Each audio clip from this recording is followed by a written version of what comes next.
নমস্কাৰ বন্ধুসকল, আজি আপোনালোকক এটা নতুন ভিডিঅ'লৈ স্বাগতম জনাইছোঁ। ভিডিঅ'টো ভাল লাগিলে লাইক, শ্বেয়াৰ আৰু ছাবস্ক্ৰাইব কৰি দিব। আজি আমি আলোচনা কৰিবলৈ ওলাইছোঁ DSS পৰীক্ষাত আহিবলগীয়া কিছুমান স্বাস্থ্য আৰু চিকিৎসা বিজ্ঞান সম্পৰ্কীয় দৰকাৰী তথ্যৰ বিষয়ে। তো আহকচোন ভিডিঅ'টো আৰম্ভ কৰোঁ। তো প্ৰথম প্ৰশ্নটো হৈছে অসমৰ বৰ্তমান স্বাস্থ্য আৰু পৰিয়াল কল্যাণ মন্ত্ৰীজনৰ নাম কি? Option number A Keshab Mahanta, option number B ডাক্তৰ Nazrul Islam, option number C ডাক্তৰ ভূমিধৰ বৰ্মন আৰু option number B Atul Bora. ইয়াৰ শুদ্ধ উত্তৰটো হ'ব option number A Keshab Mahanta. ২ number প্ৰশ্নটো হৈছে অসমত চিকিৎসা শিক্ষাৰ সূচনা কৰা ব্ৰিটিছ বিষয়াজনৰ নাম কি? Option number A John Berry Whites, option number B Henry Cotton, option number C Saint Nicholls, option number D Lord Mountbatten. এতিয়া শুদ্ধ উত্তৰটো হ'ব option number A John Berry white.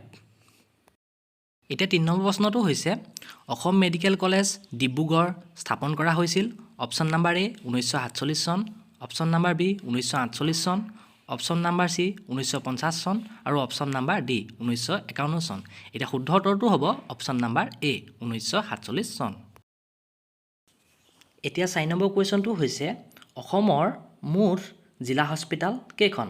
Option number A ২৭খন, option number B ৩৩খন, option number C ২৫খন আৰু option number D ৩৪খন। ইয়াৰ শুদ্ধ উত্তৰটো হ'ব অপশ্যন নম্বৰ চি ২৫খন। ৫ নম্বৰ প্ৰশ্নটো হৈছে অসমৰ হোমিঅ'পেথিক কলেজ ক'ত আছে? Option number A Guwahati, option number B Nagaon, option number C Dibrugarh আৰু অপশ্যন নম্বৰ ডি বৰপেটা। ইয়াৰ শুদ্ধ উত্তৰটো হ'ব option number B Nagaon. ৬ number প্ৰশ্নটো হৈছে অসমৰ দন্ত চিকিৎসা মহাবিদ্যালয় কেইখন? অপশ্যন নম্বৰ এ ৪খন, অপশ্যন নম্বৰ বি 2খন, অপশ্যন নম্বৰ চি 3খন আৰু অপশ্যন নম্বৰ ডি 1খন। ইয়াৰ শুদ্ধ উত্তৰটো হ'ব অপশ্যন নম্বৰ চি 3খন। ৭ নম্বৰ প্ৰশ্নটো হৈছে অসমৰ আয়ুৰ্বেদিক কলেজ ক'ত আছে? Option number A Guwahati, option number B Dibrugarh, option number C Jorhat আৰু অপশ্যন নম্বৰ ডি নগাঁও। ইয়াৰ শুদ্ধ উত্তৰটো হ'ব option number A Guwahati. ৮ number প্ৰশ্নটো হৈছে উত্তৰ পূৰ্বাঞ্চলৰ একমাত্ৰ চিকিৎসা বিজ্ঞান বিশ্ববিদ্যালয়খনৰ নাম কি? Option number A Srimanta Sankardev স্বাস্থ্য বিজ্ঞান বিশ্ববিদ্যালয়, option number B doctor Bhupen Hazarika বিশ্ববিদ্যালয়, অপশ্যন নম্বৰ চি শিলচৰ বিশ্ববিদ্যালয় আৰু অপশ্যন নম্বৰ ডি কেন্দ্ৰীয় বিশ্ববিদ্যালয় তেজপুৰ। ইয়াৰ শুদ্ধ উত্তৰটো হ'ব option number A Srimanta Sankardev স্বাস্থ্য বিজ্ঞান বিশ্ববিদ্যালয়।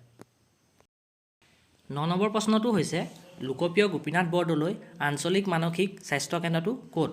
Option number A Tezpur, option number B Mangaldai, option number C Guwahati আৰু option number D Silchar.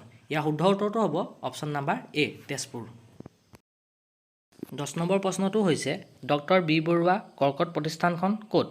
Option number A Guwahati, option number B Shillong, option number C Nagaon আৰু অপশ্যন নম্বৰ ডি তেজপুৰ।